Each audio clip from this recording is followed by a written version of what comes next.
Okay.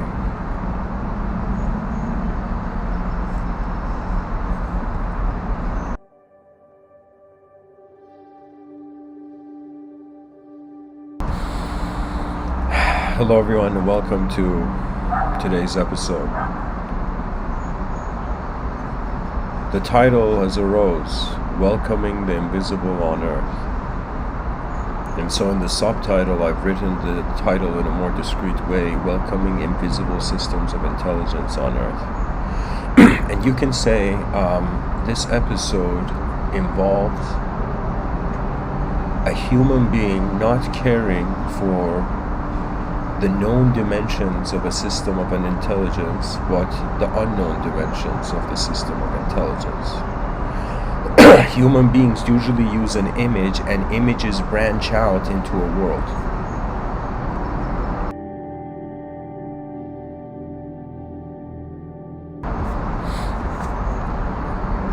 In explaining anything, the context and the concept need to be envisioned. And so I would say the context of welcoming the invisible is that what can we really do on Earth as visible creatures? As visible creatures, we have a relationship with other visible phenomenology in the moment. And after we have mastered the visible, imagine that there was the invisible, and human beings had completed all visible movement and only the invisible was left. You see, I constantly picture a world where we have done exploring. Right now we haven't explored the outer realms. We don't have the technology to completely explore the outer realms, and we don't even as a species acknowledge the inner realms yet. But if we were to welcome physical reality, that means I want whoever's listening to imagine it's back in the day, you know, you're in some village, some town, and the towns were very far apart, and it was a couple, weeks on horseback. And imagine you're in just this town, you see everybody from the town, every day, and one day you see a guest come by. You see a human being not from that town come to that town. And so what does the human being do in regards to hospitality? Why is hospitality so important, especially in the East? Because they had the concept that the guest was God sent.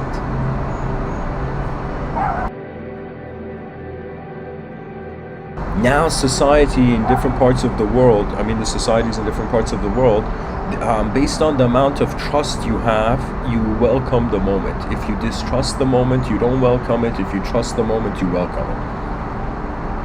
Nowadays, we're living in a world where if somebody likes someone, they open their mind to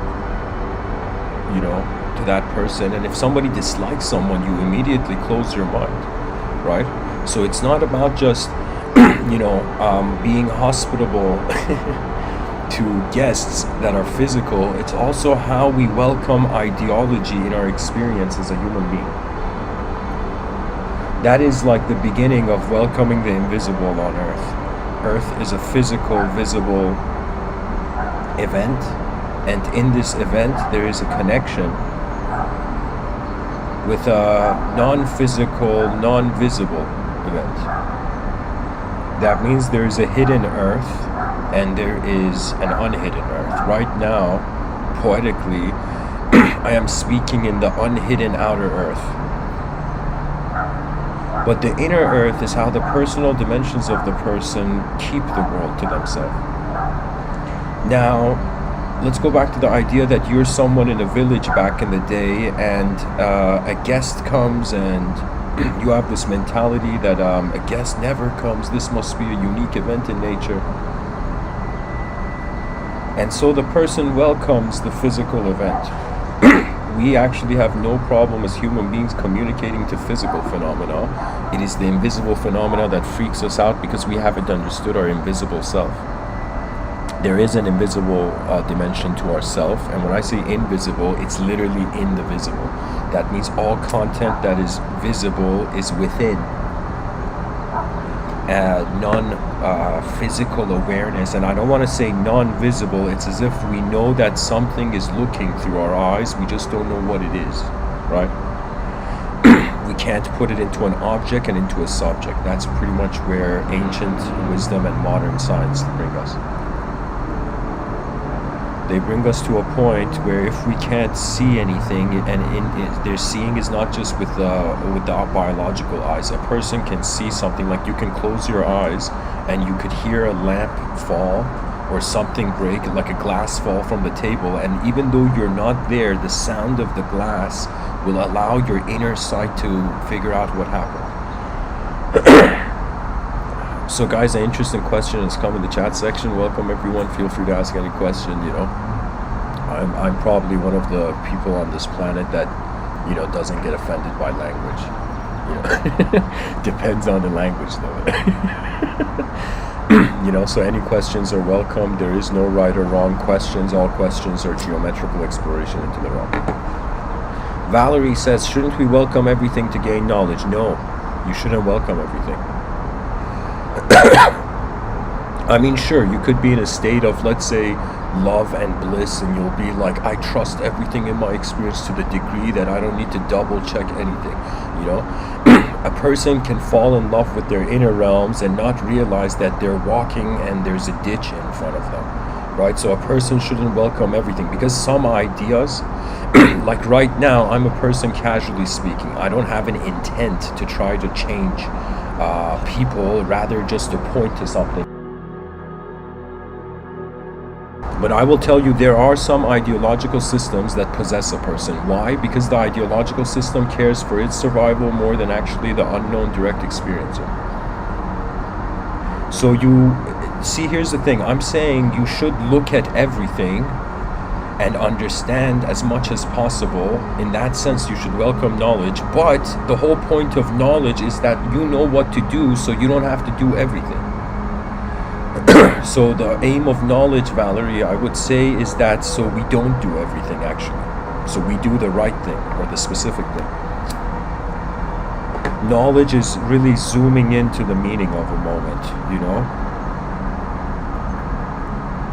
But anyways, what I'm saying is that, I'll get back to, the imagery in my inner realms. Pretty much, if we welcome physical events, physical phenomena, eventually we will as a species get to a point where we're like, been there, done that. The known self has moved in the known world to a degree where there is no, let's say, turbulence for self-individualism and world individualism. Because that's how we know the world. We know the world through ourselves, and ourself as an individual, and that's the starting reference point. And everybody listening to me right now, your knowledge is most likely branched out from the identity you're holding yourself in the moment. That means seldom this is said, but if the person's inner archetype of self changes, their memories change. That means if the person treats themselves as just an animal, the content of their memory is limited to just animals. In Vedic thought, there's the idea that there's a universal memory. That means it's like there's a memory of your body's memory, and the body's memory is conditional to the elemental realm and the laws of nature. But then the mind's memory is not conditional to the laws of nature. The mind doesn't move like an object, and that's the biggest clue that there's more dimensions to work with as a species, as a creature.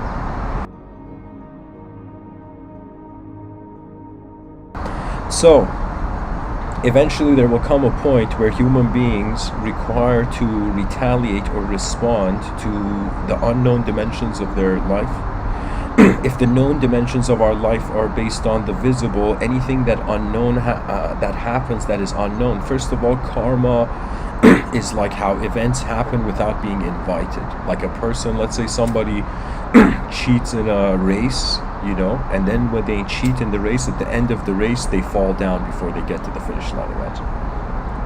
So in that situation, the karma was an uninvited guest to the egotistical psyche of that moment. I personally will say that to be able to welcome the invisible, means not only have we already welcomed the visible, it means the human being has reached a state of mind where there is no attachment, whether emotional or otherwise, to visible phenomena. That means when the person sees an object, it's no longer, that's my object, or this is like, this is a specific object. It's more like the person accepts the world they're in, and the moment you accept the world you're in, you will find a new self from another world. That's how it works, guys. Unless we accept what we are, we cannot see beyond. Evolution, seldom it is said, it's like evolution means who you were yesterday does no longer exist today. That's what evolution means. Evolution means the visible past. The past was welcomed, the thought came and the thought left.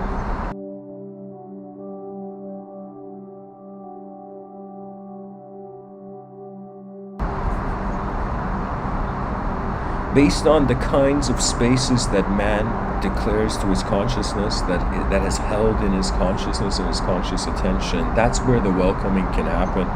A person cannot welcome someone else to another person's home. People can welcome, someone, let's say you're with a friend, and you welcome the friend for like a cup of tea or something, In some sense, it's like once you are certain that you are grounded in a reality, you can invite. And pretty much when it comes to psychology, what are the options? First of all, one option is only visibility. There's no such thing as invisibility. Pretty much some people may be listening to me and be like, hey, Mr.Within, stop talking. So there's a way the world can be where it's just pure visibility. We don't even acknowledge the existence of the invisible. That means the word invisible doesn't exist in that universe of visibility. Then there's a universe where it's completely invisible. Visibility doesn't exist. Then there's a universe where it's kind of like the visible and invisible are dancing, as if chaos and order signed up for a tango class. So we can welcome something into our own space. And if our own space is limited to the physical, that's how far we can welcome something. If we are conscious of our inner space, that means this is a very big idea, because in front of our eyes we have the concept of ownership, but behind our eyes we don't have the concept of ownership.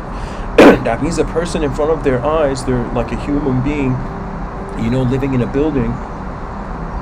Behind your eyes, there is no walls to where attention is. This is a big deal. One of the biggest things that can happen.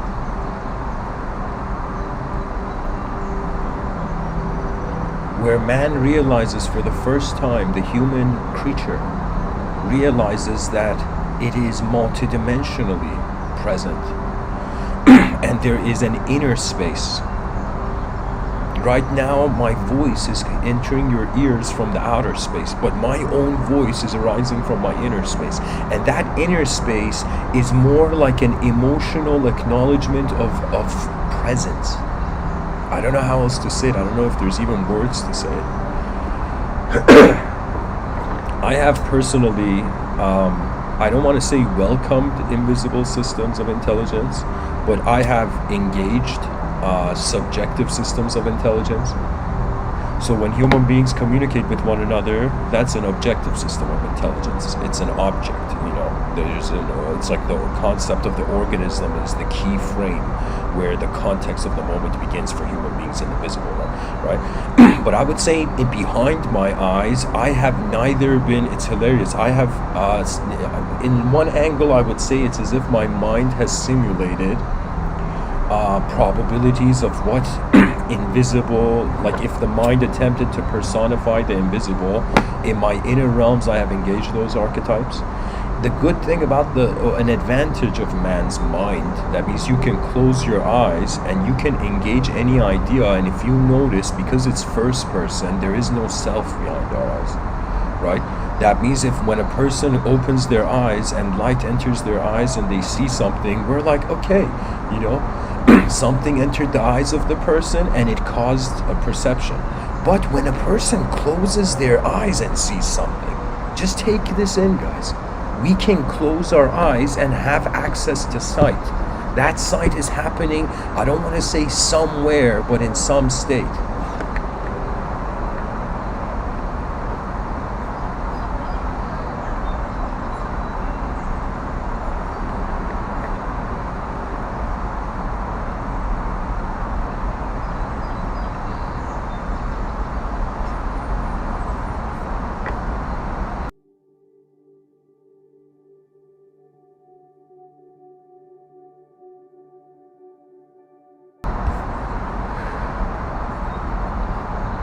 A person can welcome the invisible in the same way that they are replacing language for direct experience. This could be a very ridiculous welcoming. That means imagine you welcome someone into your house, into your home, into your space, and that person enters your space, and that person stops, doesn't leave that space, right? Imagine, you're helping a friend out, but that friend takes advantage of the help, right? So just like the person stays longer in the, in the person's house, at the same time, I would say there are ideas that have overstayed in our minds. And it could be that at one phase of life, the person's state of consciousness, the brain like an antenna welcomes, an ideology, but that ideology serves its moment and continues on. Valerie in the chat section says, isn't one of the best goals to get rid of all attachments? It isn't one of the best goals to get rid of all attachments. First of all, you cannot get rid of all attachments. The last attachment that one has to get rid of in this life is the biological body. That means this is our final, the thing that is connecting us to worldhood. In Vedic thought, they do have the concept of renunciation. Renunciation means the person refrains from activities that keep them in ignorance. And the yogis back in the day, they were extreme, right? So the yogis were the opposite of modern people now. Modern people, they open their eyes in a world for the first time and they're like, oh my God, a world is here, let's explore it. They welcome the world. But back in the day, the yogic mind was like, oh my God, not the world again. The transmigratory soul that, jumps from life to life. It's opened its eyes in another human lifetime. It's like, oh my God, again this?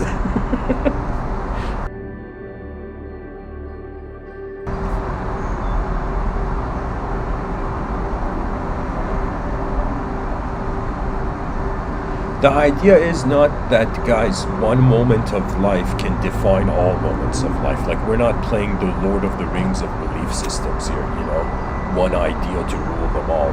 There's no such thing. There are approaches to reality, and there is the psychology, which is a complex simulation engine.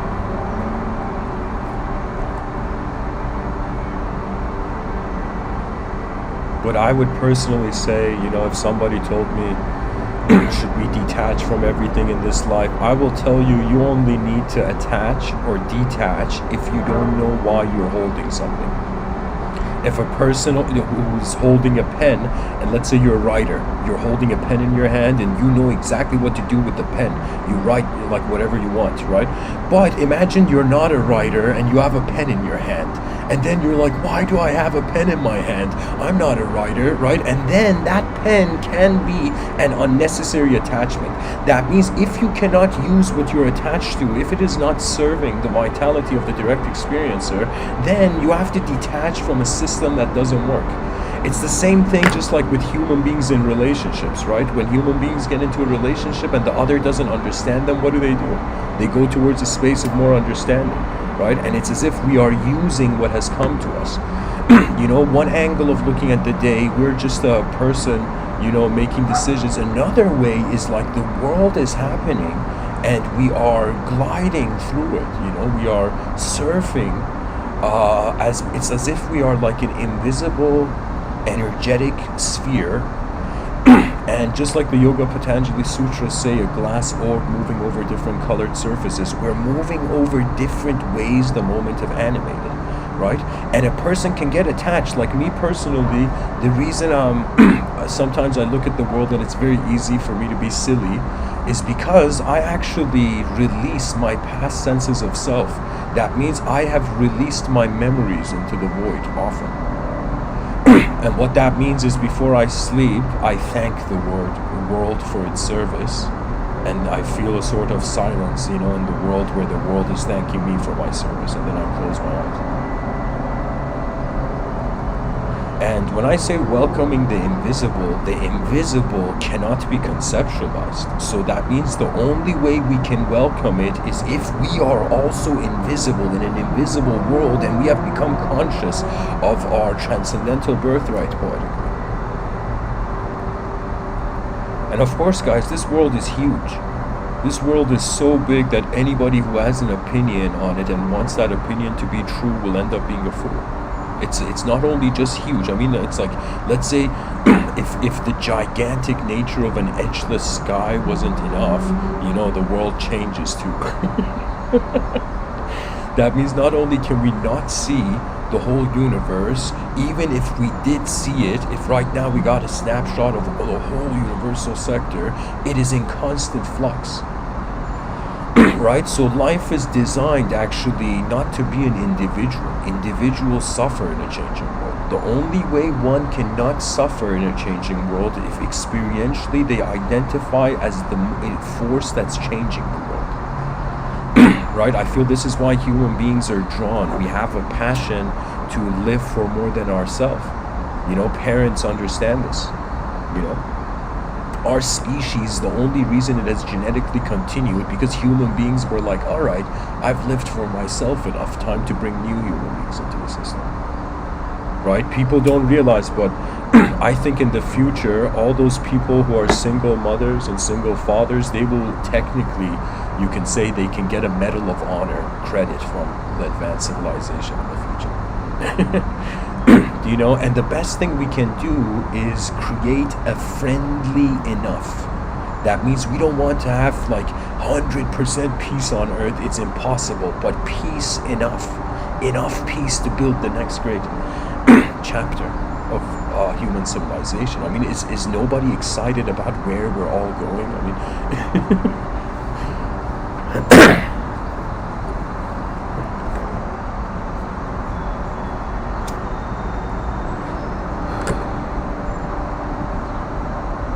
and you know what's hilarious? The mind can perceive so many different angles to an object, yet reality can only happen if we select one.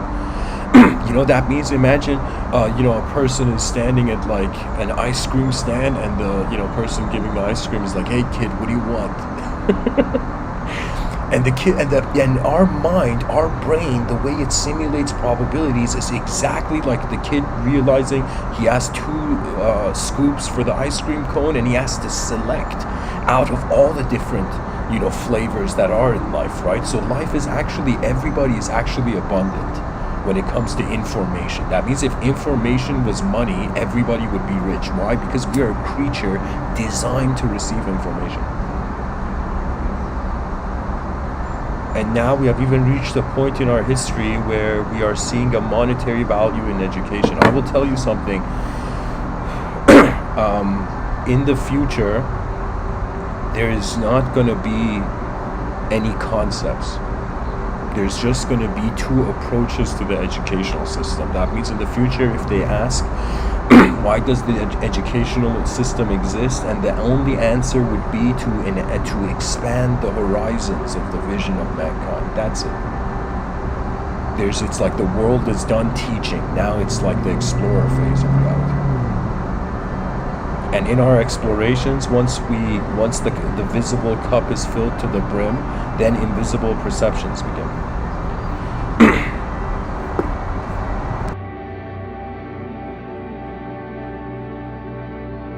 And it's not that these are separate, like the inner realms, I speak about it as if it's a film, right? So I'm saying pretty much physical reality, the material, universe is the physical universe is a film. It's a film going at the speed of the laws of nature. Now the mind is an overlay. It's as if the mind was faster than the body. It saw the body, it saw the world, and then made a decision, and then it was itself.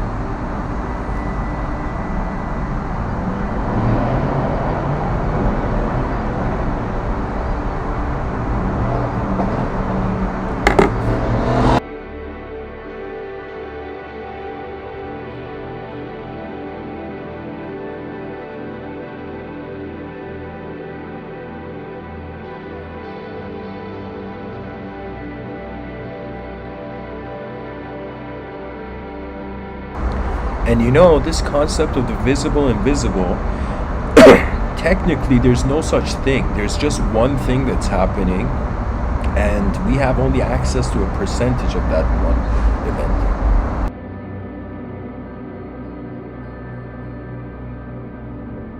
That means imagine a soccer player or a football player in the middle of a football field. While they're playing, they suddenly hear the commentator on TV's voice. Imagine like the footballer is running and suddenly hears the commentator's voice. I mean, just think about it. Imagine just we put a headphone in the ears of the person, right? And the person's going and they're looking at life and visible information. And then if somebody through those headphones tells the person, like, do something that is irrelevant to the visible information, that is technically an invisible influence, right? And I would say, even when it comes to communication, we have to step out of our own world to see how others are keeping their world, and then enter our world and have a comparison.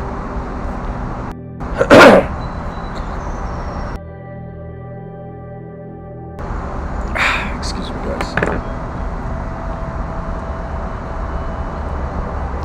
Air pollution is out of control.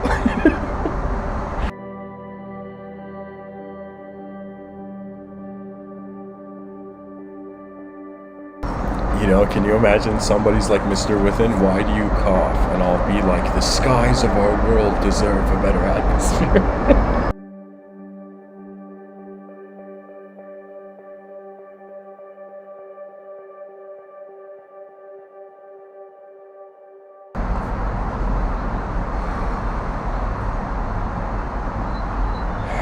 You know, even in my childhood, the first notion of the invisible, like the most first, I would say, metaphysical introduction I had to the concept of the invisible was through the concept of veil. In Farsi, they call it perde, and you could say it's a curtain. So it's as if in metaphysics, your sensory perception is a curtain that is pulled around you. And it's as if through meditation, when this curtain is pushed aside, one sees beyond the actor they have been on stage. They see the full reality. When you see the full reality, it becomes very difficult to decide whether you should be an object mobilized as a subject, or if you should be a subject mobilizing an object, or in some sense the subject and object are both parts of nature. That means imagine there is like two trees, one is behind the building, the other is like to the side of a building where it's visible. Just because we can't see the tree behind the building doesn't mean the tree doesn't exist. And the person welcomes the tree in their perception when they go to the side of the building where they can see the tree, right? So it's kind of like welcoming the invisible, or an invisible intelligence system is like how our own intelligence explores the edges of its limits and begins to see that there is angles. It's as if we're a square realizing we're a cube, and we're like, yo, there's so many other planes than the one we thought we're in.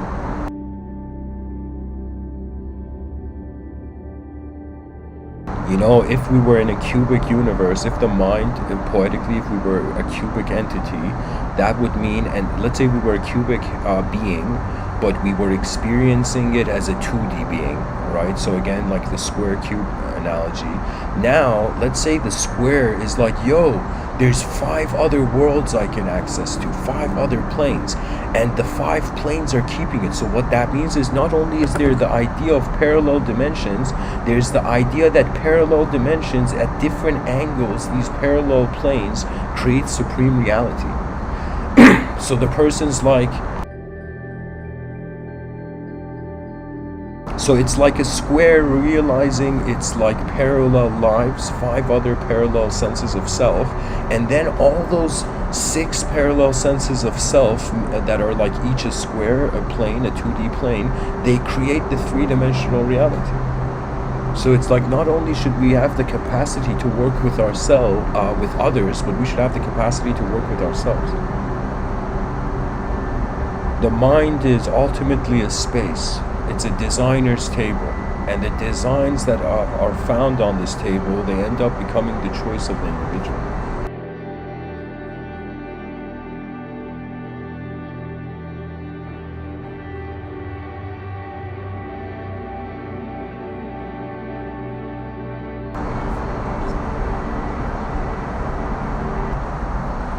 Okay, so I would like to go into a quote tunnel for the concept, for the theme of the invisible. I want to share with the audience how human beings throughout history and all over the world have perceived the concept of the invisible. And guys, language is like an invitation into the mind that is outside of, us. That means like every lecture I've heard on YouTube, I have just, in some sense, heard one man's voice.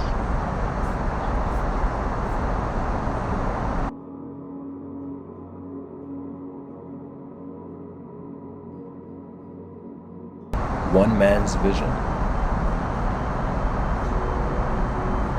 And that's what the world is made. The world is made of human beings noticing things, freaking out, and then communicating. So we go into the quote tunnel, the invisible quote tunnel.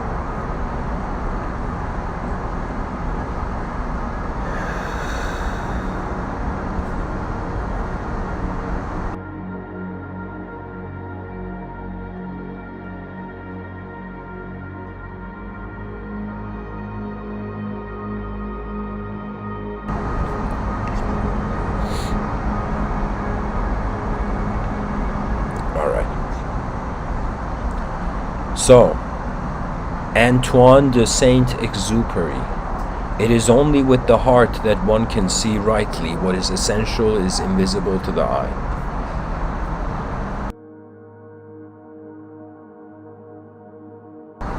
Jonathan Swift says vision is the art of seeing what is invisible to others. Joseph B. Worthlin says the more often we see the things around us, even the beautiful and wonderful things, the more they become invisible to us. That is why we often take for granted the beauty of this world, the flowers, the trees, the birds, the clouds, even those we love. Because we see things so often, we see them less and less.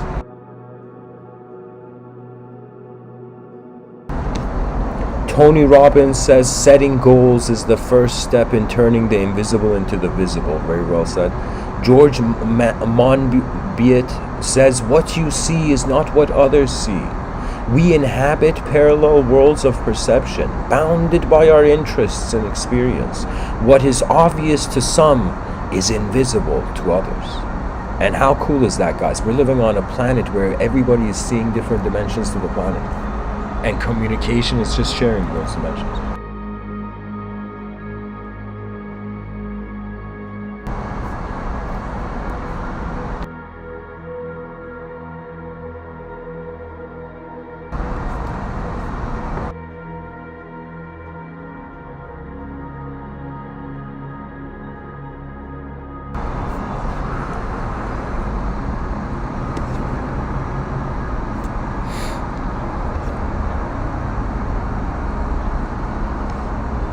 Mary von Ebner-Eschenbach says what delights us in visible beauty is the invisible.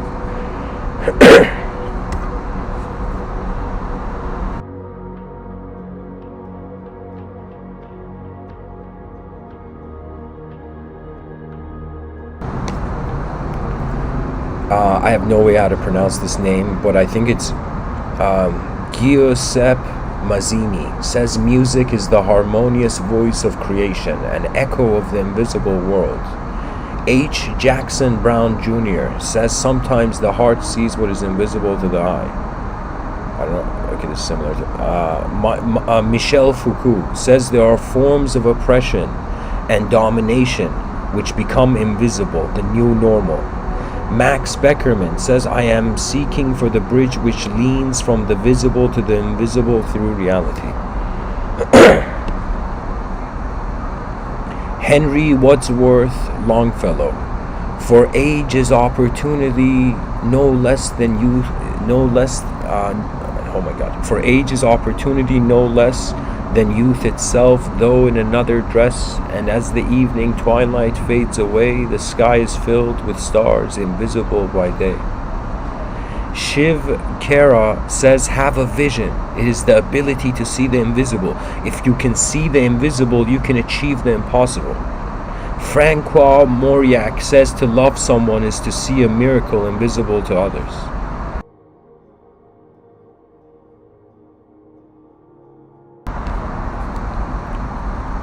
Marianne Williamson, the law of divine compensation posits that this is a self-organizing and self-correcting universe.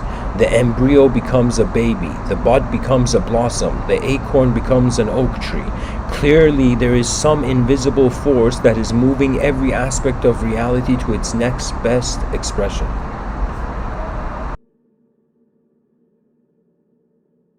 This was an incredible quote, guys. I'm going to actually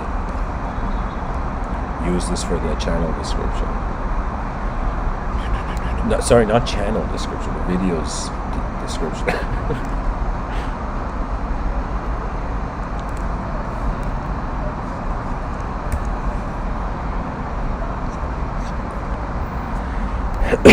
Chuck Palahniuk says everyone smiles with that invisible gun to their head. Barbara De Angelis says love is a force more formidable than any other. It is invisible, it cannot be seen or measured, yet it is powerful enough to transform you in a moment and offer you more joy than any material possession could. Henry Wadsworth Longfellow says the sky is filled with stars invisible by day. I read this, but anyways. Bruce Jackson says bridges are perhaps the most invisible form of public architecture. James Joyce says the artist, like the God of creation, remains within or behind or beyond or above his handiwork, invisible, refined out of existence, indifferent, paring his fingernails. Felix Frankfurter says the real rulers in Washington are invisible. All right. Sri Ramana Maharshi says the real is ever present, like the screen on which the cinematographic pictures move. While the picture appears on it, the screen remains invisible. Stop the picture and the screen will become clear. All thoughts and events are merely pictures moving on the screen of pure consciousness, which alone is real. Guys, that is it. That pure consciousness where Sri Ramana Maharshi says, which alone is real, that's another way of saying sight is being space before it is being anything in matter. So when we welcome the invisible, we are actually welcoming we are welcoming light into our eyes. We are welcoming sensory reality to attributeless space of perceiving.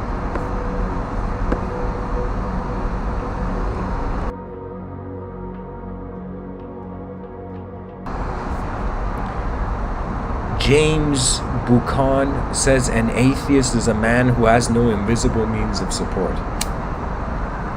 And I'll tell you, the memory is an invisible means of support. The fact that we have memories and our memories are done, that means like if I remember something from yesterday doesn't exist. Yesterday is invisible to today, but in the inner realms it is not. Isn't that spectacular? In the outer realms, we're like a car that goes into different it's like a car moving in the highway. But in our inner realms, the driver's reality transcends the car's mechanics. That means that which moves, I don't want to say through, but I want to say as. That which moves as the human being is definitely beyond the human being.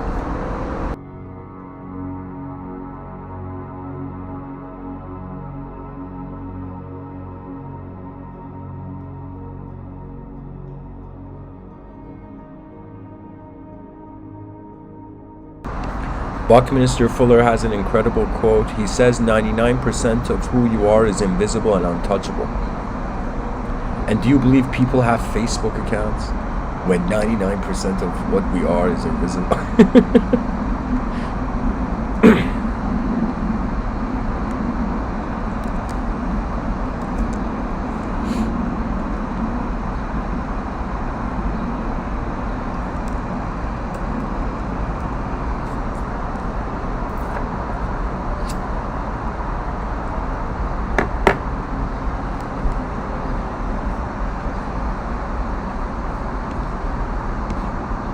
Charles Fillmore says words are also seeds, and when dropped into the invisible spiritual substance, they grow and bring forth after their kind.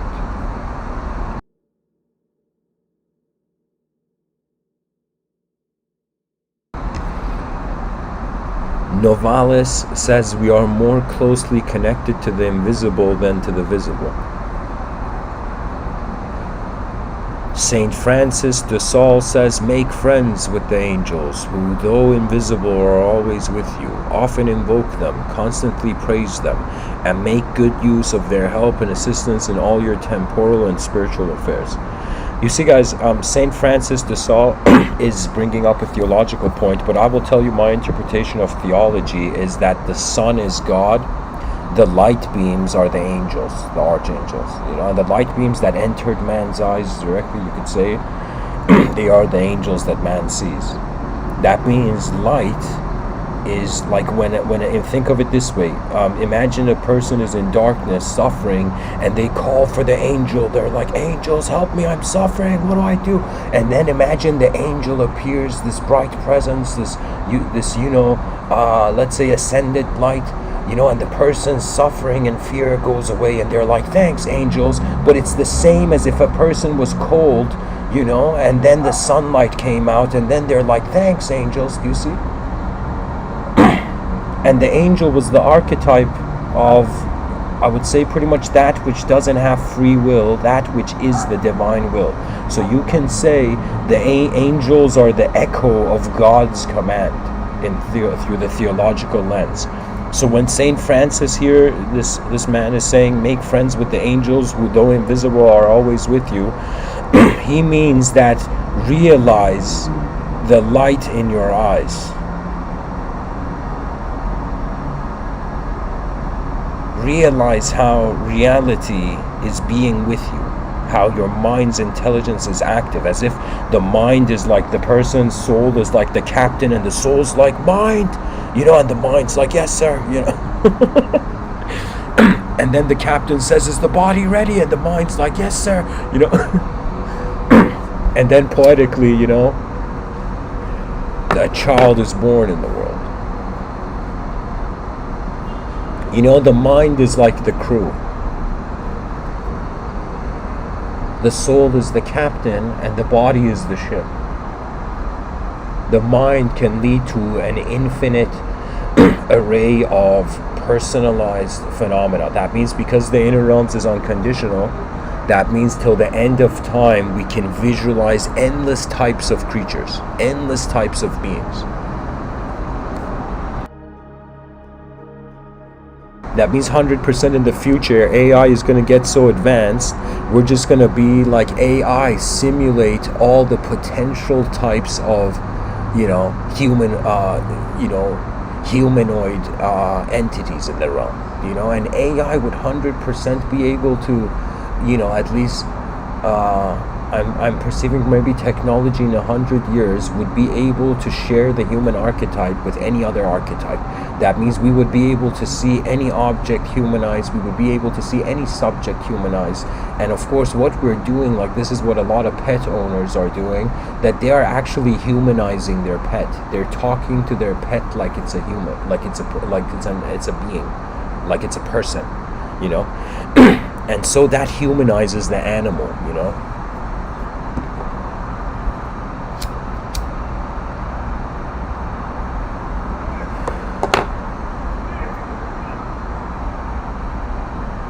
There is a wonder that leaves you with all that you know in the void. And I feel that's where really true invisible experience on the planet takes place. It means the person has accepted the simple dimensions of the visible and has accepted the complex dimensions of the visible and trusts the visible dimension, whether it's self and world or world and self.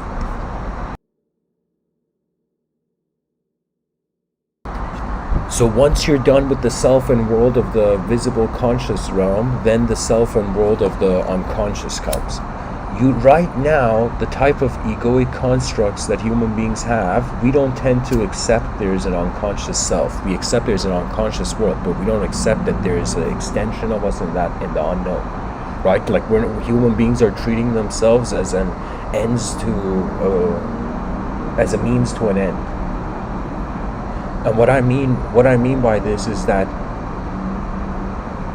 we don't treat ourselves like an iceberg where the visible, what we're conscious of is just a little percentage of the totality of our intelligence.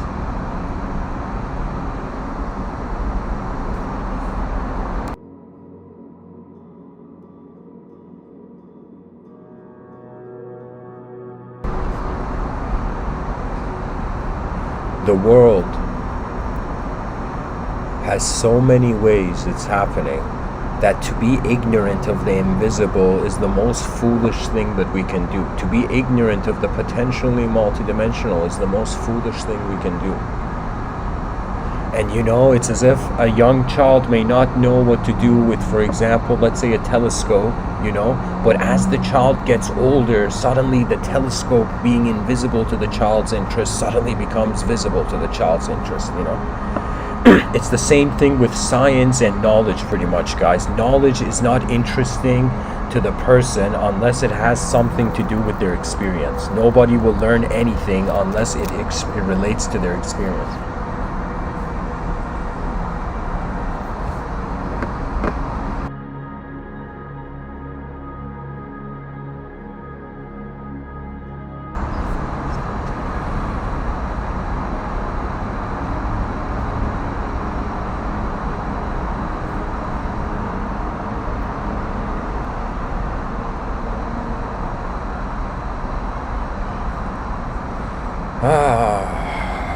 We have been alive in the unknown and the known for too long. I personally feel that the cornered animal psychology will either run towards destruction or it will run towards total construction. That means pretty much all human beings can be divided into two categories based on the intent they have the world. I will tell you that it's as if the world, they're like three gods running the simulation of the earth, poetically, Krishna, Shiva, Vishnu. Brahman, Vishnu, Shiva, not Krishna. Brahman, Vishnu, Shiva. I want you to consider these three archetypes. Brahman is in some sense the creative dimension. That means all those people who are artists and creative people on the planet, it's as if their oversoul is poetically in Vedic thought Brahman. Brahman is watching over the creatives, And let's say those people who are destructive, those people who it's as if they have been born on this planet and the way they've lived, it's as if they have destroyed more than they've created. In some sense, you are being handled by Shiva.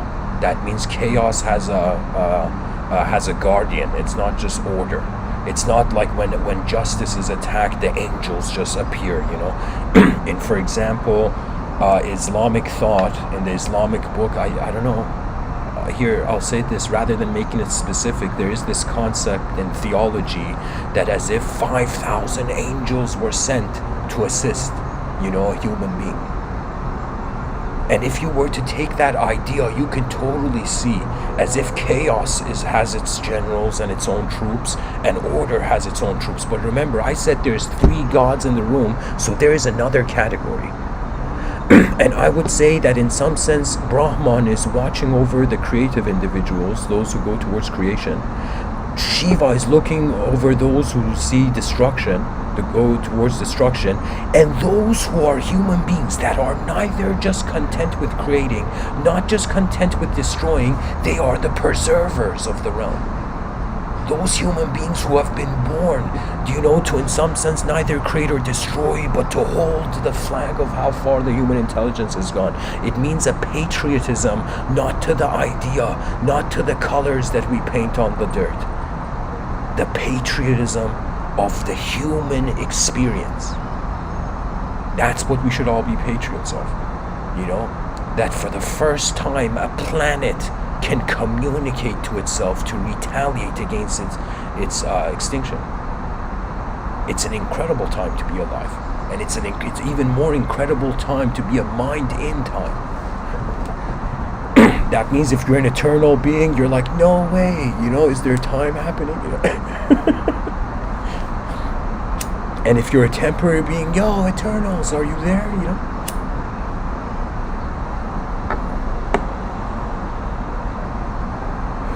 There was a human psychology that walked with the gods, right? That human psychology is being lost. I think personally, I caught the last wave. It's as if like multidimensional metaphysics in accordance to ancient behaviors of our ancestors, that's going to be forgotten. I would honestly say these Mr.Within talks are honestly a backup system for a future that's going to forget how it was natural.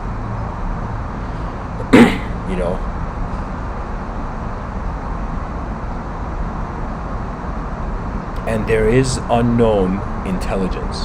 Don't get me wrong. Just because I'm saying that our perception can be doubted at times, in some sense, doesn't mean the invisible is not there.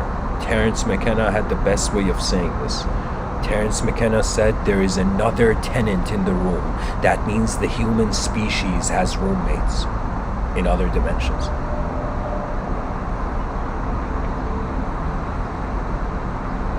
And these roommates, in some sense, are us, but they are not us from now. It's as if in the future, how people are like, yo man, there might be time travel machines. Well, I'll tell you this. In the future, we're going to go beyond time travel. Time travels, let's say, imagine, if it's possible, it appears and it integrates into cultures, and everybody can go in the, grocery store and buy a time traveling keychain, with like 5 time travel uses or something,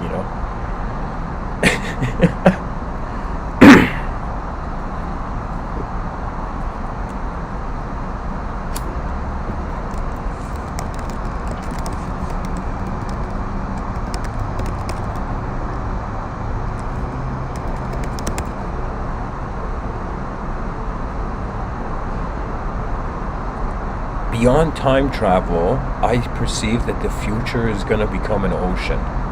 That means the future, right now we're in a phase of individual bodyhood and individual mindhood. Probably what's going to happen is we're going to go to collective mindhood. We're going to go to multi-bodyhood.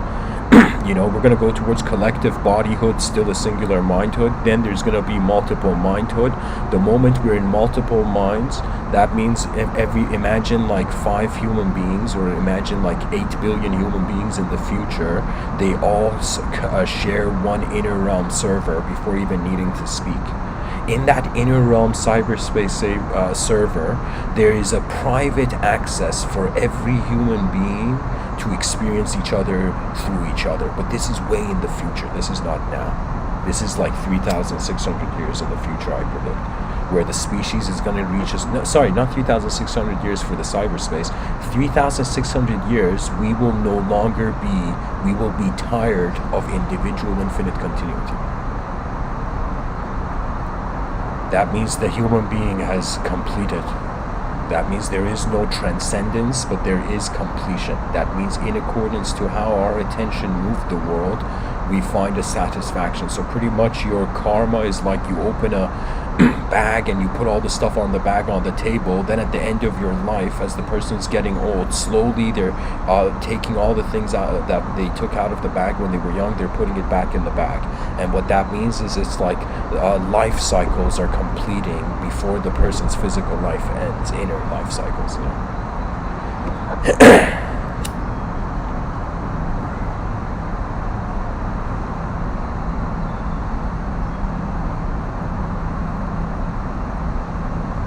The future will be timeless. The moment it's timeless, it will be no longer individual or human. It would no longer even be something we can be afraid of. It would just be a very sophisticated state where energy is being everything, pretty much, is looking through everything.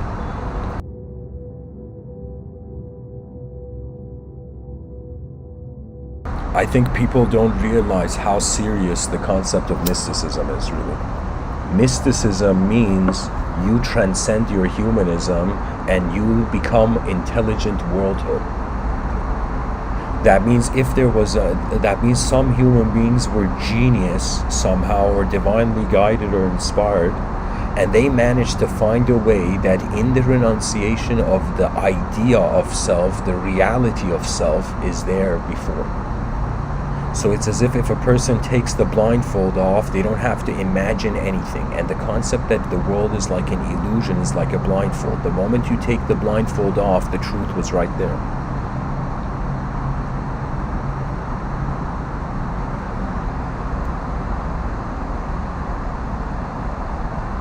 And I'm that guy in history pretty much saying language has blindfolded a species from its multidimensional birthright to realize that intelligence cannot die. It just can't change, though. We say energy is can't be created or destroyed, but it changes from one form to another. And the concept of a force, at least the most basic understanding of it, is that it's a push or a pull, and a push or a pull is a change in the moment. So ultimately, life is neither, what it is? Life, we've been treating the world as if it's a noun, but we're realizing it is an unknown verb. So from known nouns, treating the world as a known noun, we're realizing more and more the unknown verb surpasses individualism. And human beings all around the world in the future, all advanced communicators from all nations, have to in some sense build a network, and philosophers all over the planet should question this. What I want to see on the planet is incredible initiations of attempts to inner realms to connect. Right now people are connecting online, but if we were to ask what is connecting, the visions of intelligence. And if we all have a mind that is not an object, technically we are an invisible intelligence, that finds itself, opens its eyes in visibility.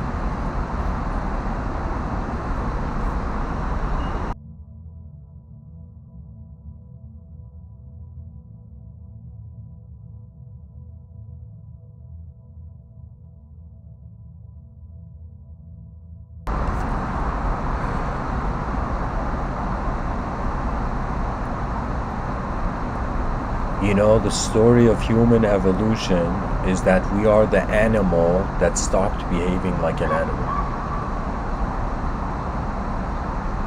Evolution made us realize there is another room. Evolution is kind of like the concept of evolution is getting our foot into the door of experience.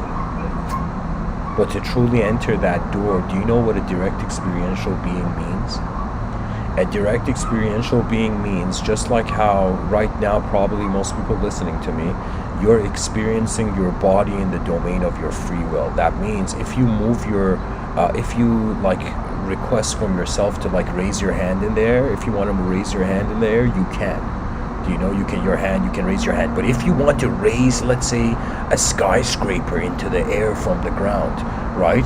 That's not in our domain of free will.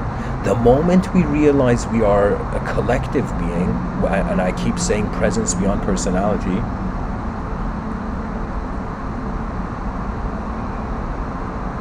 as many sages have said,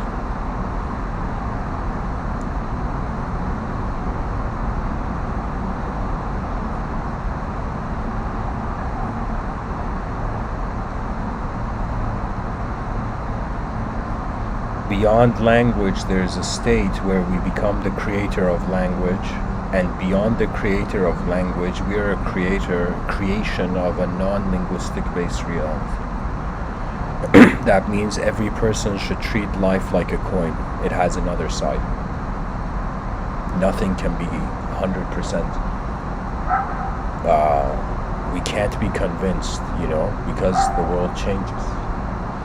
That means the only truth has to be change. And in change, which is pretty much what the meditator was doing, the meditator, the yogi, the mystic, they were pretty much human beings. They're like, oh yeah, the world is changing. Maybe I should sit down and watch it for some time.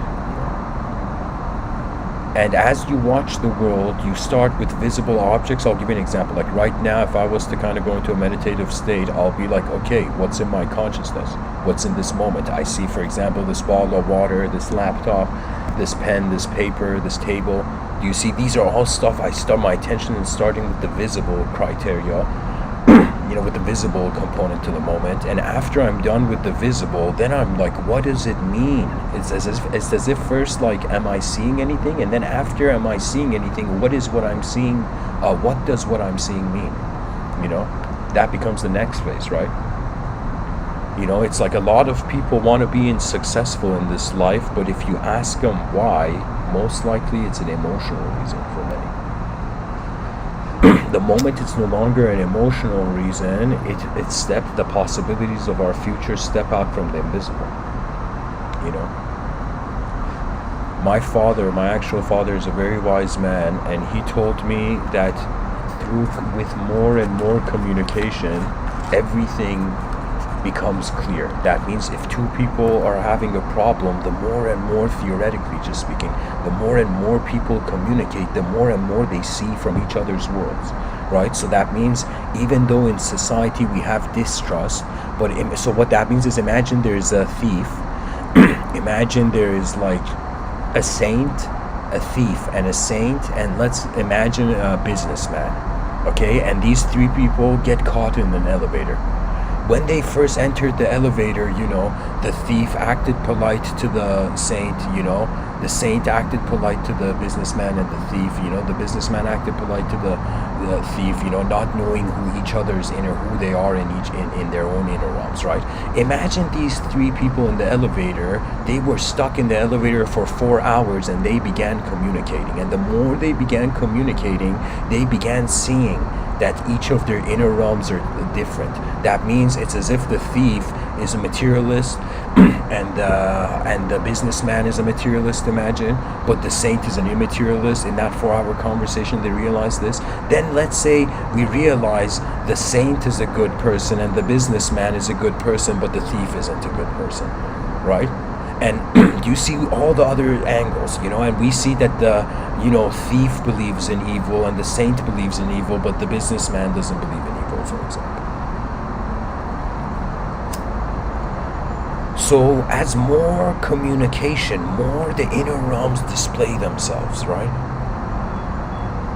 There's something called at least I would say in street psychology, this concept of the peacock. And the peacock means it's a bird that can't fly, but it shows off its presence, right? It shows off what it is, right? And this is, of course, just in all creatures. All creatures display their presence once intimidated.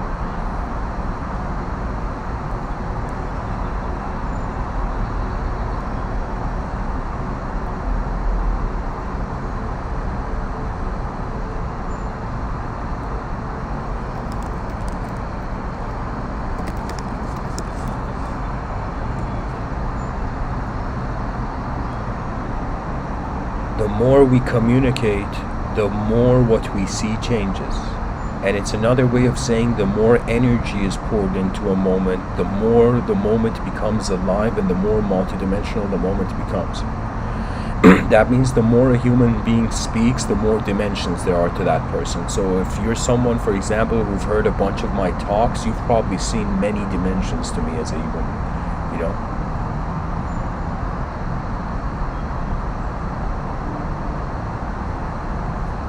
And honestly, the species, a great strategy is to share its mind so we can figure out what it is, you know. That means we can't touch the mind, but we can notice the effect of the mind. The effect of the mind is our perception. And the effect is only there because the cause is there. So when we become conscious of the effect, we automatically are led to discovering why we're in the way we are, you know, or why we are the way we are. We go towards the cause. And you can say, Michelangelo had this quote where he says, I saw an angel in the stone and I set it free. That's another way of saying the inner realms are an invisible overlay of geometry upon the outer realms. And when a sculptor like breaks a rock and makes an angel out of that like stone, you know what I mean? So it's literally like an invisible reality became so real that the outer realms adjusted to the inner realm. So an artist is someone who is using the outer realms to actually is adjusting the outer realms to their inner realms. And I would say someone who is like living very one-dimensionally, as if like just a singular dimension of matter and nothing else. You're adjusting your inner realms to your outer realms.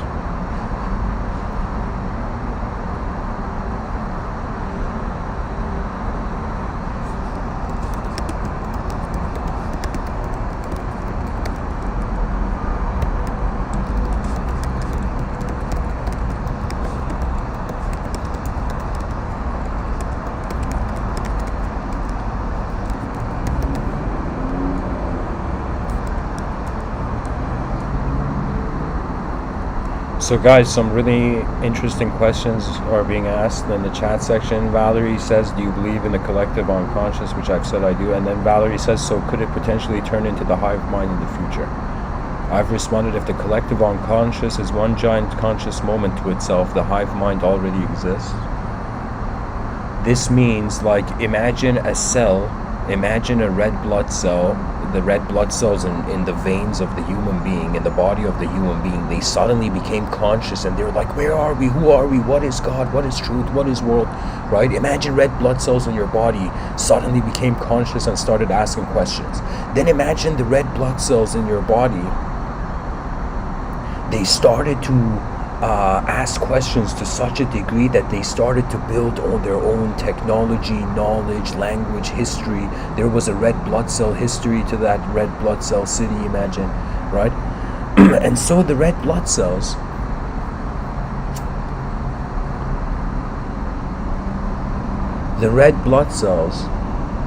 are an example of, like, imagine the red blood cells want to understand the mind of God, which is the person who is looking at their whole body, right? So I would say, imagine human beings wanting to, like, being like red blood cells of a universal being, and those red blood cells, only through their limited perceptions, are trying to access the universal being.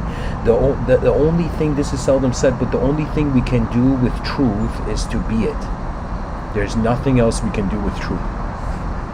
You cannot give truth, you cannot share truth, you can be it, and others may notice, but you cannot, it's not something that any other verb, aside from what it is, can be applied to it.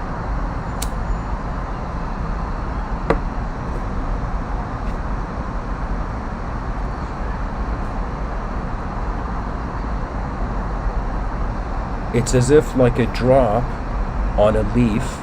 This drop on a leaf is like, why am I so alone? Why have I fallen, as this individual temporal drop of water on a leaf? Why is the world so cruel? Why has the sky forsaken me?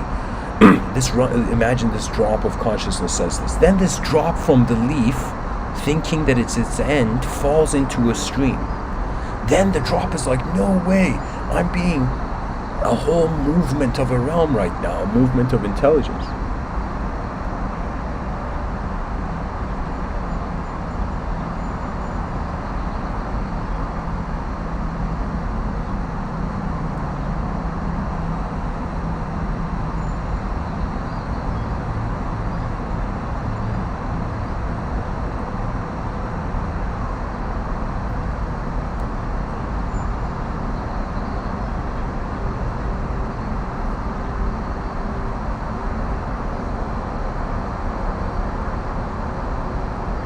The inner realms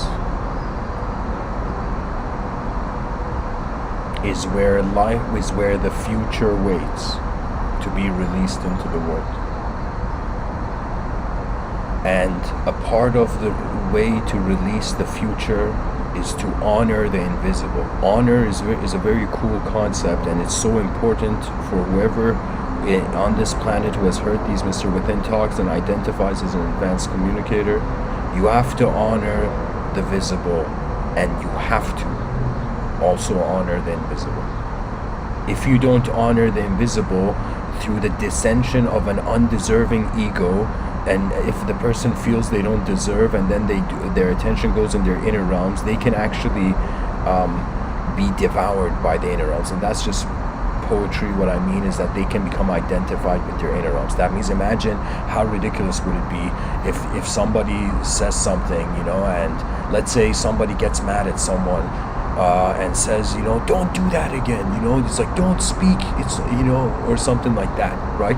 And imagine if that person took that one moment where somebody told them don't speak and they never spoke again. Imagine how bizarre that would be, right?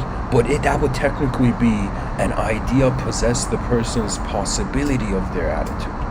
That means the person has to be like, my mind can move in so many ways I don't even know yet, right? That's like where at least I get hope from, In the outer realms, hope, it has to be a collective effort. But in the inner realms, hope is a solo effort. You are the pilot found in your plane of existence. It's as if attention has appeared to itself through content. Through sensory content, the world is colored by our ear.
What can I say about the invisible, really? It's as if, that's people feel philosophers have it easy, But when you see an invisible force, which man's mind cannot define because it is a direct experience, it's as if all you can do in a simulation is to become a poet that saw a crack in the sky.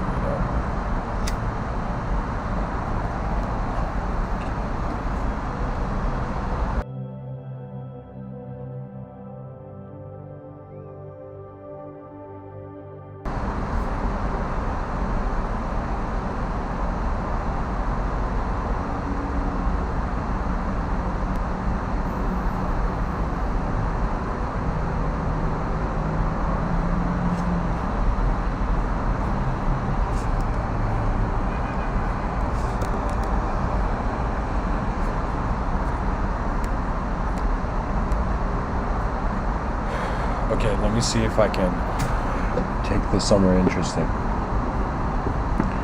So, we come back to the main problem, Some people are like, Mr. Within, you talk about the same things, all because it's like we're in one world and the riddle is 8 billion eyes that have arrived. What do they do before they leave? right? And so the strategy means that we either become ignorant individuals, we take the path of ignorance, and so we decide to exclude, push out the greater responsibilities of our intelligence, or the human being can be like, all right, how often do I incarnate?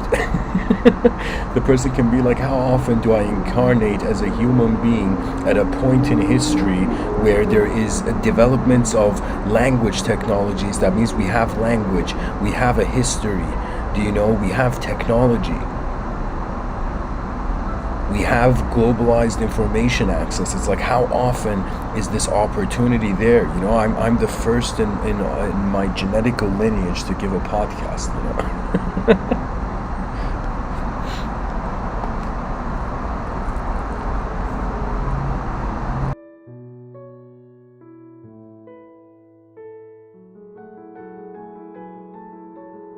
And perhaps the greatest way to honor our ancestors is to enjoy what we can do that they never could.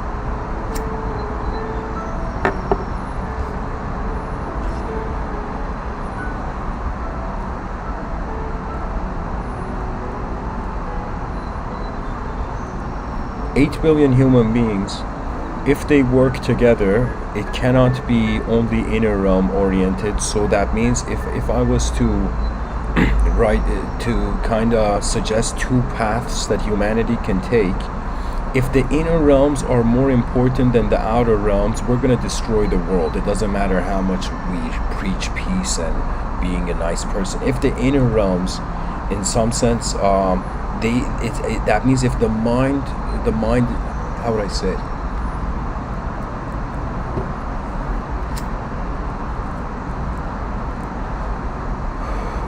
It's kind of like, you can say, proper piloting of consciousness means it's like the inner realm and the outer realm are like the wings of a bird, and they have to symmetrically and simultaneously flap for there to be flight. They have to simultaneously lift off. The wings have to lift off to, in some sense, for the bird to fly, right? Now, in human psychology, to be at 50% in your inner realms and outer realms, we have not built a civilization for that. We have actually built a civilization for objects, not realizing that the subjectivism is where the secret eyes of the person dwell. A new era in human psychology has arrived. And for the first time, we have to care for all those shadows in civilization, all those human beings in the shadows of civilization, where it's as if the light is right there, right? The poet Hafiz says, truth is like, it's like, the poet Hafiz says, there's as many truths as the one sun shines light onto objects on earth, and all those objects have shadows. That means there could be endless truths, just like endless shadows can be created. But in some sense, those are the outer truths. The inner truth, the sun, the singular sun, is where life, in some sense, completes. That means it's like, how do human beings retire their duality? Imagine you rented karma. How we have a rent-a-car. Imagine there was a rent-a-karma and the person engaged the dualistic framework of the realm, and then at the end of life they're like, what do I do with my duality? And the option is you release it into the void in a shocking way, or before you actually release your dualism from your consciousness, you understand your dualism is being observed at the same time. That means the concept of good and bad, it's like they are being observed simultaneously to mean anything. So one can say oneness liberates the individual, the psychology, the ego can be liberated through oneness, and it's better than just kind of like, suddenly dying in emptiness, That means we are pretty much using all that our sight has given us access to prepare for the final flight, the flight of attention through the breath beyond its body, as the Vedas would say. The experience of Mahasamadhi was.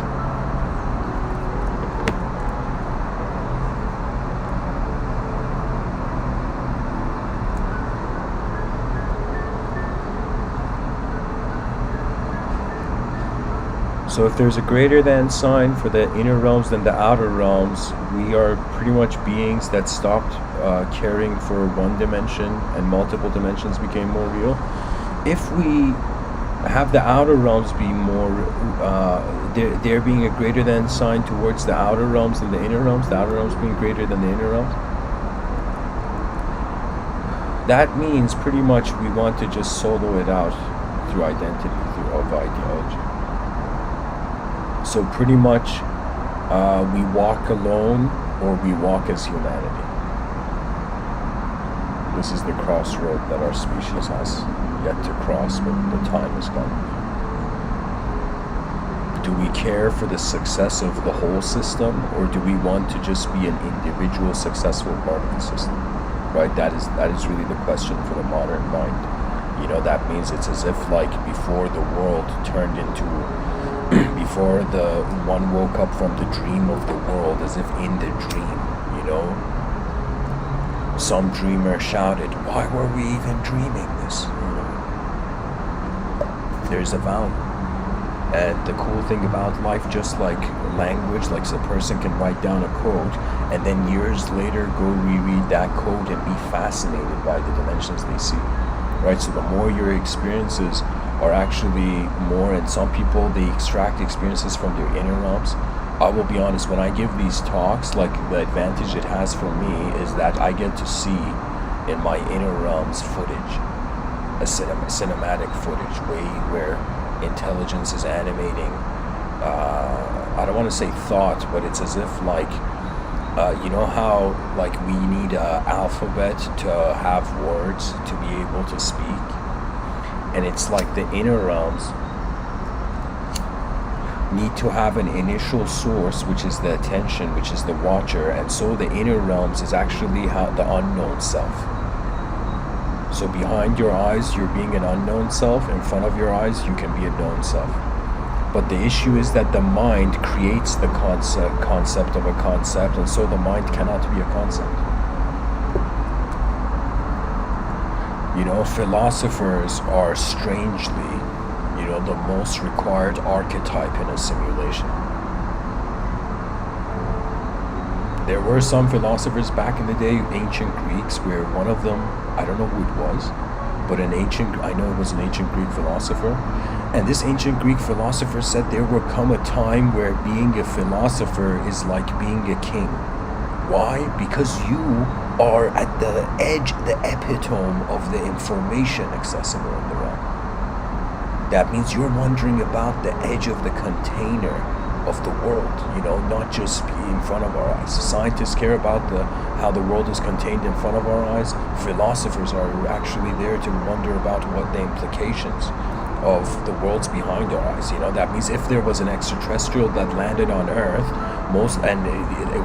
we had a class of, let's say, a hierarchy of different archetypes that would go confront that extraterrestrial.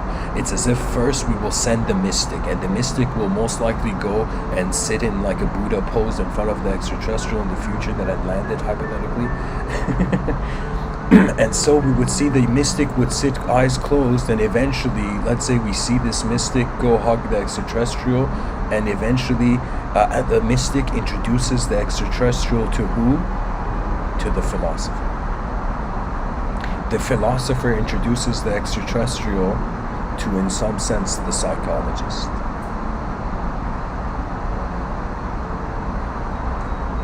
And the psychologist introduces the extraterrestrial to the scientist, and eventually all levels of the spectrum of human thought have been given a response. And what I mean by this is that rather than play the Hunger Games of truth, the species should see every human being as a unique opportunity of perception of the world.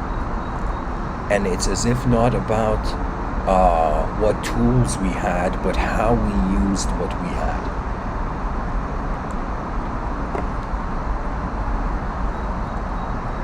And only through a grateful view you can find that. You know, if a person's not grateful, that means they have not accepted the happiness of their existence. That means I don't know if anybody can be happy without being grateful. I don't think it's possible. because happiness is not it's not in a world where we're headed to extinction. Happiness is that the limitless is privileged to still walk peacefully in its evolution. That means it's as if like the soul is always smiling, the mind is frowning, and the body doesn't know what to do. And the mind is frowning because really the past gives us the sort of position psychology that responds to the future. That means sometimes it's like, I can tell you, I made this observation that when a person wakes up, let's say you, like yesterday, my sense of how long the world has been was different than how it is today. That means how I perceive my own past compared to yesterday, today, because I feel different, the past is different.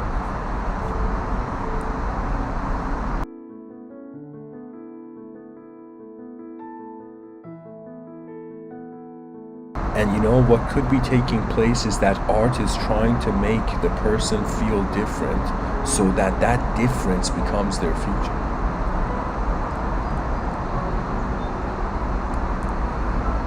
Existence literally cannot have any purpose other than being and changing. Experience is the only factor to our intelligence that can do something about its intelligence. That means it's like without the idea of a mind, you know, it's as if the body has no opportunity to even know it's a soul. And the word soul, just take it as the unknown self. That's what it really means. It means that when the known, when what you see and know, like anything that moves in a way that is unfamiliar to one's psyche, technically is non-conscious. That means it's as if the person's like, what do I do with fear? And Carl Jung's like, you gotta go check it out, man. You know, you gotta go you gotta go see the design of your fear and to see which archetype within you is still holding that fear.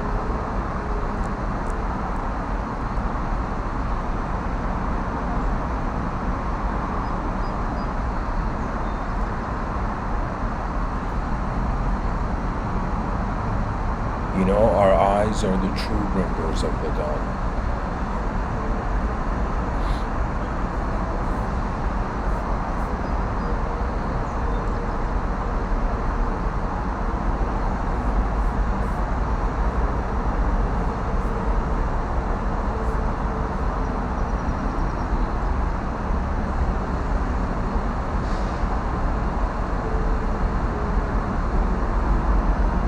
Guys, there's this quote I gotta read from Norman Davies. He says, historical change is like an avalanche. The starting point is a snow-covered mountainside that looks solid. All changes take place under the surface and are rather invisible. Douglas Coupland says storytelling is ultimately a creative act of pattern recognition.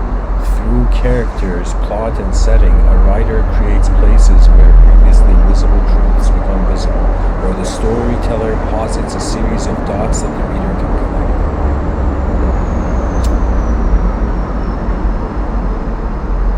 And Oscar Wilde says the true mystery of the world is the visible, not the invisible. Yeah, that's why I'm saying we gotta see what the visible is, and automatically when you acknowledge the simple dimensions of any system you find yourself in, and you can come to terms with the simple truths of a system of movement, then the person has no problem being complex. Right? We are living in an era where people fear their own complexity because we're honestly playing a giant theater game in our outer realm. Society is more like an emotional theater rather than an advanced team. Rather than like, as again Marshall McLuhan and Buckminster Fuller, I say this in a lot of the talks, you know, they saw all human beings as crew. As crew for what? Crew of Spaceship Earth. But instead of living in the spaceship, we're living on the spaceship. Can you imagine? We think that the center of the earth like is like filled with magma or like some, unfathomable level of heat, some ridiculous level of kelvins or whatever. So, imagine the center of the earth is literally like inside a spaceship, like Star Trek spaceship. And we're like, no way, this whole time we've been living outside of it.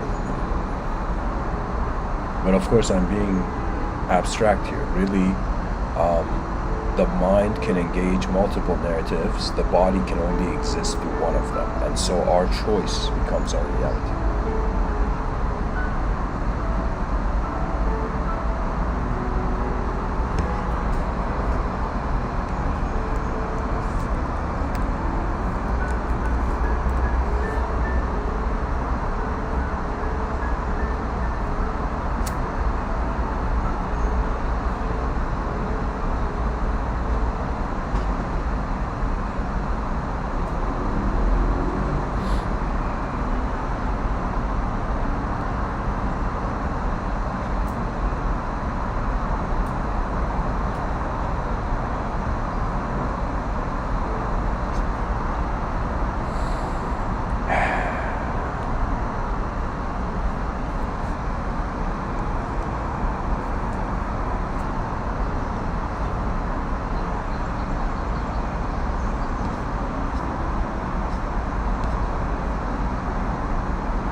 So, to wrap this up, guys, we start as the known self in a known world. We use all the information we have, like that movie Castaway, as if we're stranded on a galactic island, and instead of water surrounding this island, it is empty space that's surrounding this island. And so as an unknown intelligence stranded in a known world with a capability to endlessly choose the type of known self or attitude we have to the world, right? So it's as if for a second the concept of the ego's ownership goes away, and every person just tries to make the species survive in these unknown circumstances. We walk towards efficiency, and let's say the next 30 years human beings all over the planet dedicate into trying to see what is the most advanced form of human communication. And everywhere on the planet, advanced communicators are discussing the nature of reality. That's pretty much what they do in, by the way, Zen monasteries, right? Like the Zen monks meditate, and then they have lunch, and after lunch they all sit down and have the most profoundest conversations on the nature of reality. We just need to see this occur on a global level, and the only way is if we create a response, a mission, right? So that means it's very hard to do that, and I don't want to say a God-given mission because those become dangerous, but I want to say a species-given purpose. The fastest way to humanize is to love humanity. The fastest way to heal all into inner turbulence is to love humanity. I'm not joking, guys. When I say love humanity, that means you are loving your whole moment of being, and whatever you find in it, you consider a perspective of care for, right? Because we don't know behind the eyes of all intelligent beings what is really there. This mystery still stands. Carl Jung pretty much was like an early general on the battlefield, kind of shouting at universities, go explore the unconscious, because the conscious, the moment is known, it has served its purpose.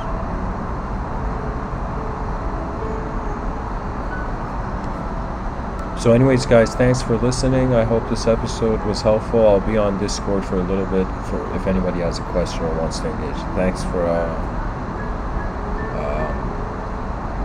I've already thanked the audience. I don't want to make the audience feel like guys, in Iranian culture, when they say goodbyes, they say literally like 10 goodbyes, before they finally say goodbye, It's not just like one goodbye, like goodbye, and the person leaves, it's like, thank you, goodbye, thank you, goodbye, thank you, goodbye, and then your guests have left, your hospitality.